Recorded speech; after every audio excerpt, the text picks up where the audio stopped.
Kitty দরজা খোলো। Way হ্যাঁ?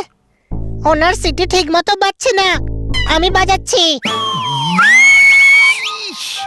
ওয়ে আরে ভাই, উনি সিটি বাজাতে বলছেন না, চুপ থাকার জন্য বলছেন। কিন্তু কেন বলছেন? এমন ঝামেলায় আছি যে কিছু বলতে পারবো না।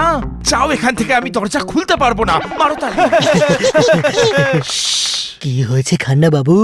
আমার কাছে ব্যাংকের 100 কোটি টাকা আছে। এই পৃথিবীর কার ওপর ভরসা করব বলো? আপনি নিজের ব্যাংকেরই 100 কোটি টাকা চুরি করেছেন। আরে চুরি করিনি, নিয়ে এসেছি। সেটাকেই চুরি করা বলে?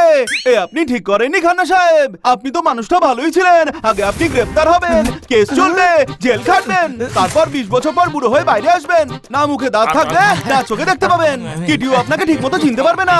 কি লাভ এই টাকায়? কি লাভ বলুন, কি লাভ? লোভ মানুষকে নরকের পথে ঠেলে দেয়। কোনো প্রশ্ন? তোর কি মনে হয় জোরদার? আমার মনে হয় কোথাও পোলাও রান্না হচ্ছে। আরে পোলাও ছাড়, খান্না সাহেব যে কাণ্ড করেছে সেই ব্যাপারে কিছু বল। এ বুঝতে পারছে না।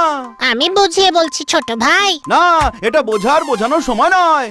খান্না সাহেব, আপনি লুচ্চা, লম্পট, চোর, ডাকাত আরে একদম নন, ভদ্রলোক। তবে আপনি এমনটা কেন করলেন? আমি একটা জায়গা থেকে ব্যাংকের 100 কোটি টাকা নিয়ে আসছিলাম। আর আপনার মনে লোভ কাজ করলো। অন্যের সোনার থালা দেখে যে মানুষ চোখ টাটায়, সে সব সময় অভুক্তই থাকে। কোনো প্রশ্ন? আরে পুরো কথাটা তো শোনো। পুরো?